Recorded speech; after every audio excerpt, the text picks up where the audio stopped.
এটা short film ନୁହଁ, ଏଟା ଫିଚର ଫିଲ୍ମ। ଏଇ ଫିଚର ଫିଲ୍ମରେ କ'ଣ ହେଇଛି, ଯେମିତି ତୋଷ କହିଲେ ମାଳିପୁଟ ହେଲା ଗୋଟେ ଗାଁ। ଆପଣ ମାଳିପୁଟ ନାଁରେ ଗାଁ ଅଛି ବର୍ତ୍ତମାନ। ଆପଣ ପୁଟସିଲ ଜାଣିଥିବେ ଆପଣମାନେ, ପୁଟସିଲ ଶୁଣିଛନ୍ତି କିଏ?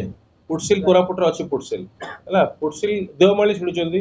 ପୁଟସିଲ ସେମିତି ଅଛି। ମାଲିପୁଟ ମଧ୍ୟ ସେମିତି ଗୋଟେ ଗାଁ ଅଛି ଯୋଉଠି ସେଟା ମାଳି ମାନଙ୍କର ଗାଁ। ଏଇ କାହାଣୀଟା ଗୋଟେ ଗାଁର କାହାଣୀ, ସତ କାହାଣୀ। ଯୋଉ କାହାଣୀରେ ଆପଣ ଭାବି ନିଅନ୍ତୁ ଗାଁ ଭିତରେ ଡିଫରେଣ୍ଟ ଫ୍ୟାମିଲିଜ ଅଛନ୍ତି ଏବଂ ସେଇ ଫ୍ୟାମିଲିର କାହାଣୀ ଅଛି। କୋଉ ଫ୍ୟାମିଲିରେ 2 ଜଣ ଭାଇ ଅଛନ୍ତି, କୋଉ ଫ୍ୟାମିଲିର କାହାଣୀରେ ବାପା ଝିଅ ଅଛନ୍ତି, କୋଉ ଫ୍ୟାମିଲିର କାହାଣୀରେ ସାଙ୍ଗ ଅଛନ୍ତି, କୋଉ ଫ୍ୟାମିଲିରେ ଗୋଟେ ଏକା ସମୟରେ ବାହାଘର ଚାଲିଛି। ମାନେ ଧରି ନିଅନ୍ତୁ ଆଜିକା ଦିନରେ ମୋ ଘରେ କ'ଣ ଗୋଟେ ଫେଷ୍ଟିଭାଲ ଚାଲିଛି, ଆପଣଙ୍କ ଘରେ ଆପଣ ପୁଅର ଜନ୍ମଦିନ ହେଇଥିବ, କି ତାଙ୍କ ଘରେ ତାଙ୍କ ଭାଇ କୁଆଡ଼େ ପାଠ ପଢ଼ିବାକୁ ଯାଉଥିବ, ସମଥିଙ୍ଗ ଲାଇକ୍ ଇଭେଣ୍ଟସ୍, ବହୁତ ଗୁଡ଼ା ଇଭେଣ୍ଟସ୍ ଘଟୁଥାଏ। ସେମିତି ମାଲିପୁଟରେ ଗୋଟେ ସମୟରେ ସେଇ ଗାଁରେ କିଛି ଭଲ ଘଟଣା ଘଟୁଛି, କିଛି ଇମୋସନାଲ ଘଟଣା ଘଟୁଛି, କିଛି ମଜାଳିଆ ଘଟଣା ଘଟୁଛି, ତାକୁ ନେଇକି କାହାଣୀଟା ହେଇଛି। ଯୋଉମାନେ ସବୁ ଆକ୍ଟର ରହିଥିଲେ ବା ଆକ୍ଟ୍ରେସ ଯୋଉମାନେ ରୋଲ ନିଭେଇଥିଲେ, ସେମାନେ ଗ୍ରାଉଣ୍ଡ ଲେଭେଲର ମାନେ କୋରାପୁଟର ସବୁ ଆର୍ଟିଷ୍ଟ, କୋରାପୁଟର ଆମେ କିଛି ଥିଏଟର ଆର୍ଟିଷ୍ଟକୁ ନେଇଥିଲୁ। ବାକି ମୋଷ୍ଟଲି ସେଠିକାର ଯୋଉ ଲୋକାଲ ଆର୍ଟିଷ୍ଟ ଅଛନ୍ତି ତାଙ୍କୁ ନେଇକି ଟ୍ରେଣ୍ଡ କରିଥିଲୁ। ରିଏଲ ଲୋକଙ୍କୁ ନେଇ ମଧ୍ୟ ଟ୍ରେଣ୍ଡ କରିଥିଲୁ, ଯୋଉଟାକି ବିଶାଲ ଏବଂ ତୋଷ ବହୁତ କଷ୍ଟ କରିକି ଏ ଫିଲ୍ମ କରିବା ପାଇଁ ଆମ ପାଖାପାଖି 2.5 ବର୍ଷ ଲାଗିଯାଇଛି। କାରଣ ଆମେ 2021 କୋଭିଡ ପରେ ପରେ ଆମେ ଫିଲ୍ମକୁ ଆରମ୍ଭ କରିଥିଲୁ। ଫିଲ୍ମ ସରିଲା ବେଳକୁ ପାଖାପାଖି 2024 ହେଇଯାଇଥିଲା। So it took a long time. କାହିଁକି ଗୋଟେ ଜେନେରାଲ ଲୋକକୁ ଟ୍ରେଣ୍ଡ କରିକି ପୁରା ଆକ୍ଟର ଭଳିଆ ବନେଇକି କାମ ବାହାର କରିବା ବହୁତ କଷ୍ଟକର କାମ ଥିଲା। ନା ଆମେ ଚାହୁଁନଥିଲୁ ଯେ କୌଣସି ଗୋଟେ ଏଷ୍ଟାବ୍ଲିଶ ଆକ୍ଟର ଆସିକି ସେ ରୋଲଟା ପୋର୍ଟ୍ରେ କରୁ, କାରଣ ଆମକୁ ଲାଗୁଥିଲା ସେ କରିପାରିବନି, କାରଣ ରିଏଲିଷ୍ଟିକ ସେତେ ଦେଖାଯିବନି କି ରିଏଲିଷ୍ଟିକ ସେତିକି କରିପାରିବେନି। ଆପଣ ଫିଲ୍ମରେ ଭାଷା ଯୋଉଟା ପ୍ରୟୋଗ କରୁଛୁ ଆମେ ପୁରା ସେଠିକାର ଲୋକାଲ ଦେଶିଆ ଭାଷା ହିଁ ପ୍ରୟୋଗ କରୁଛୁ, କୋରାପୁଟିଆ ଲାଙ୍ଗୁଏଜ, ଗାଉଁଲିଆ କିନ୍ତୁ ଲାଙ୍ଗୁଏଜ ଆପଣ ସେଠିକାର। ସମସ୍ତେ ବୁଝିପାରିବେ, ସମସ୍ତେ ଆରାମସେ ସମ୍ପୂର୍ଣ୍ଣ ବୁଝିପାରିବେ, ମାନକ ମାନେ ଓଡିଆ ୱିଥ୍ ଏ ସ୍ଲାଙ୍ଗ। ସେତିକି ହଁ, ଭାଇ କେମିତି ଅଛ, ଆଇଲ କି ବୋଇଲ କି ଖାଇଲ କି, ଦ୍ୟାଟ୍ସ ଅଲ୍। ଏମିତି। ବଟ୍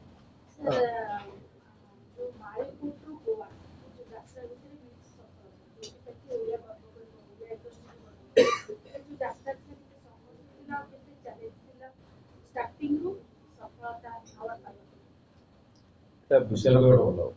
ବିଶାଲ ଭିଡ଼ିଓ ସରି ଏଇଟା ପାସ୍ କରିଦିଅନ୍ତୁ।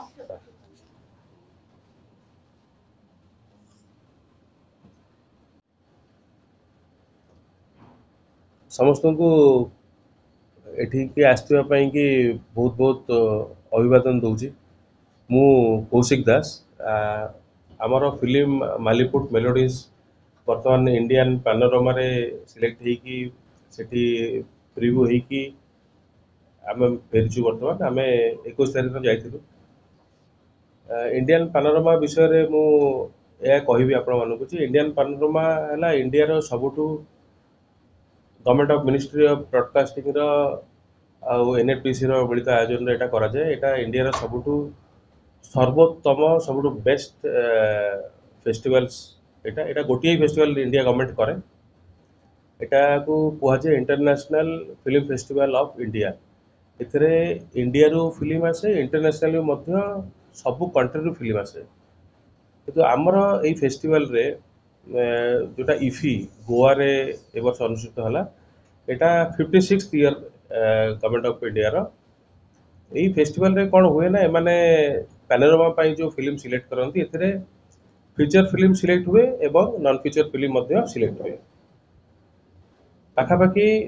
1000ରୁ ଅଧିକ ଫିଲ୍ମ ପ୍ରତିବର୍ଷ ଆପ୍ଲିକେସନରେ ଆସେ। ଜୁରି ମେମ୍ବର୍ସ ମାନେ ଗଭର୍ଣ୍ଣମେଣ୍ଟ ଅଫ୍ ଇଣ୍ଡିଆରୁ ସିଲେକ୍ଟ ହୁଅନ୍ତି। NFDC ବଡ଼ ବଡ଼ ଜୁରି ମାନଙ୍କୁ ସିଲେକ୍ଟ କରେ। ଆପଣମାନେ ଜାଣିଥିବେ popular film makers, big film makers, directors, producers, even ବଡ଼ ବଡ଼ ୟୁନିଭର୍ସିଟି ଫିଲ୍ମ ୟୁନିଭର୍ସିଟିର ଡିନ୍ସ, ଏମାନେ ସବୁ ମିଳିତ ସହଯୋଗରେ ଫିଲ୍ମର ସିଲେକ୍ସନ ପ୍ରୋସିଜିଓର ହୁଏ। ପାଖାପାଖି 1000ରୁ ଉର୍ଦ୍ଧ୍ୱ ଫିଲ୍ମ ସେଠିକି ଆସେ। ସେ 1000 ଫିଲ୍ମ ଭିତରେ 1000 କ'ଣ, ମୋତେ ଲାଗୁଛି ଏଇ ବର୍ଷ ବୋଧେ 1500 ପ୍ଲସ୍ ଫିଲ୍ମସ ଆସିଥିଲା ସିଲେକ୍ସନ ପାଇଁ। ଏବଂ ତା ଭିତରୁ 25ଟି ଫିଚର ଫିଲ୍ମ ସିଲେକ୍ଟ ହେଇଥିଲା ଇଣ୍ଡିଆନ ପାନୋରମା ସେକ୍ସନ ପାଇଁକି। ତା ଭିତରୁ ଆମ ଫିଲ୍ମ, ଓଡ଼ିଶାର ଫିଲ୍ମ मालीपुट मेलोडीज मध्य सिलेक्ट है जो कि आमको गवर्नमेंट ऑफ इंडिया इनवाइट कले सेठी फेलिसिटेट कले गवर्नमेंट स्टैम्प सर्टिफिकेट आमको मिलला बहुत माने गर्वर जिनस जे ओडिशा रू गोटे सिनेमा जाइकी आगुरी मध्य ओडिशा रू बहुत गुड़ा सिनेमा जाइए पाखापाखि ओडिशा रू 17 ରୁ 18 कि 19 फिल्म वर्तमान पर्यंत ये 56 वर्ष भितर इंडियन पैनोरमा रे जाइए यही वर्ष 2025 रे आम फिल्म आसी एटा बहुत गर्वर विषय आमर ये फिल्म विषय में कहबी ये फिल्मटा ओडिशार सिनेमा किंतु आमे ओडिशार गोटे पर्टिकुलर रिजन रु ए फिल्मटा को करिया पे चेष्टा करछु जोटा कि आमे कहि परिबा कोरापुट रु जयपुर रु जोटा कि आपण माने कहउचंती देशिया भाषा रे जो कथावार्ता करती से रिजन रु आमे ए फिल्म टी तयारी करछु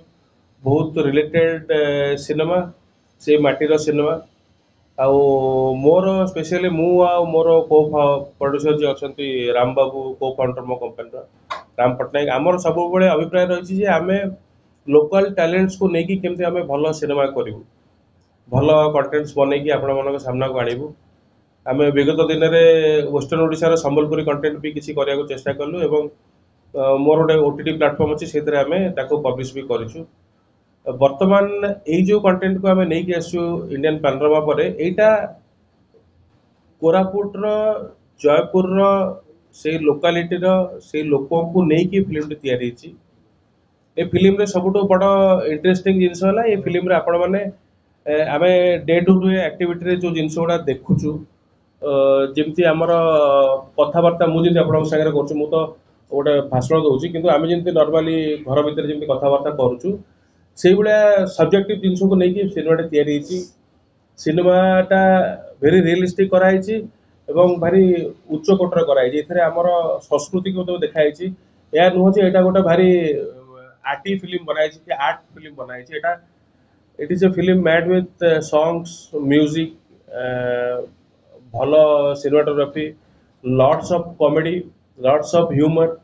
लॉट्स ऑफ इमोशंस जमती आप कमर्शियल सिनेमा देखते से भाया ही सिनेमाटा तैयारी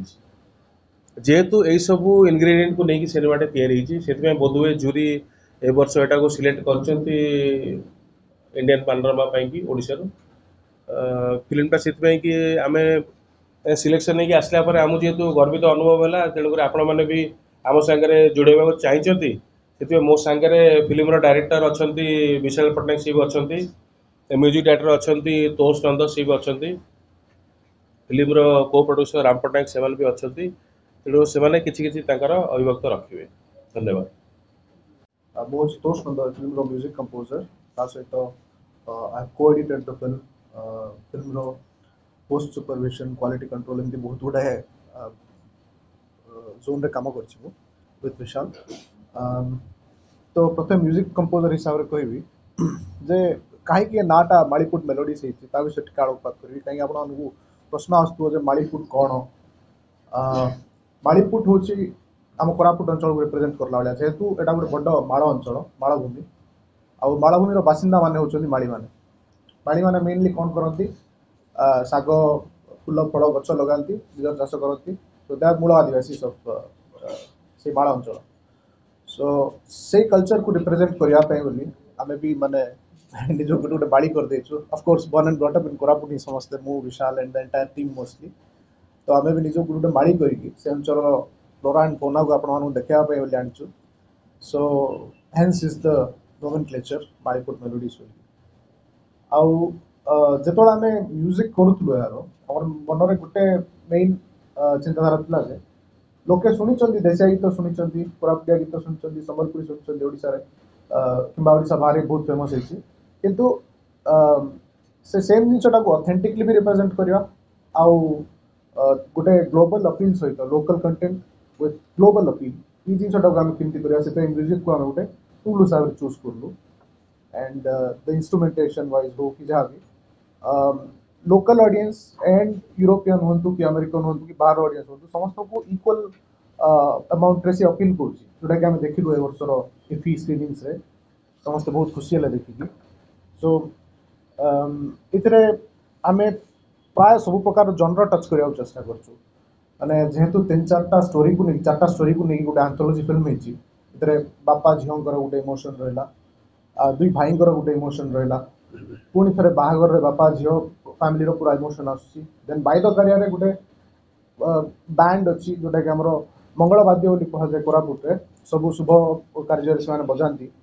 से आम गोटे अलमोस्ट गोटे गोटे रॉक बैंड भाया ट्रिट करछु एंड सो ट्रिटमेंट रे आपण पाइबे बहुत नूतनत्व पाइबे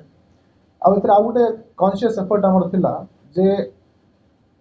किछि वर्ष होला हम फील करथलु मु विशाल आमर फर्स्ट प्रोजेक्ट टुगेदर थिला शुभारंभ बोली गोटे म्यूजिक वीडियो होइतिला जहाँकि पंडित गोदावरी महापात्र उठ कंकाल को नहीं करथिलु हम 2019 मसीहा रिलीज होइतिला तो गोटे कल्चरल आइडेंटिटी क्राइसिस समवेयर आमर ओडिसा रहि जाउची बेला बेला गोटे पॉइंट ऑफ व्यू रे हम आसी उपनीत होइतिलु केमिति आमे से माने आइडेंटिटी क्राइसिस को कंटेंट माध्यम रे दूर करिया पय गोटे रेमेडी आनी सेडे थिला हमर गोटे उद्देश्य तो सेति पय आमे इथरे चेष्टा करछु जे से जो जेनेटिक एमनेसिया पड़े आसी ओडिया लोकन भितरे हम निजर संगीत प्रति हो कि आम निजर कल्चर प्रति हो सी जिन आम केमती टिके माने उपशम करिया चेष्टा करू तेणु मालीपुट मेलोडीज रे आमे किछटा लोकल फोक सॉन्ग्स अच्छी किछि ओडिसी रो इंस्पायर्ड गीत अच्छी किछि complete modern pop songs type रो गीत आपण पाइबे प्रॉपर गोटे डिस्को नंबर माने जोटा बाहागर बरजात्री गीत अच्छी से आपण पाइबे आउ शब्द गुड़ाक आम यथा संभव चेष्टा करूँ जे संपूर्ण ओडिया शब्द रहू कि जहाँ देशिया डायलेक्ट रे किसी दी चार्टा शब्द रहू तो ई हिसाब से आम माने we try to made it very local at the same time very global our singers माने प्राय हम जयपुर ही अच्छा समस्ते फर्स्ट टाइम मु किछटा गीत गाई apart from doing the music मु एथरो लिरिक्स गुडा भी लिखी आउ सब बड़ चैलेंज थिला एथरे जेहेतु जयपुर रे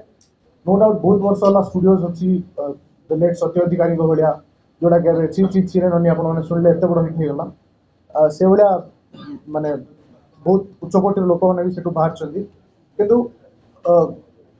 गत किसी वर्ष टिके रिकग्निशन आमको मिल पारने तो आम चेष्टा करमती आम अंचल आम ओडिशा आम कल्चर समस्त रिकग्निशन मिलू आउ गोटे प्रकार जब कह प्रोजेक्टा हूँ गोटे पखाड़ थाली भाया आप शाग पाइबे माछ पाइबे बड़ीचूरा पाइबे खट्टा पाइबे जहाँ जहाँ खोजिए आप सब किसी पाइबे तो प्लीज आसतु देखु आउ फिल्म टाक सक्सेस कराइबार साहाय्य करूँ बहुत बहुत जल्दी रिलीज हो I think March April plan कर कौशिक सर सो ये फिल्म विषय धन्यवाद।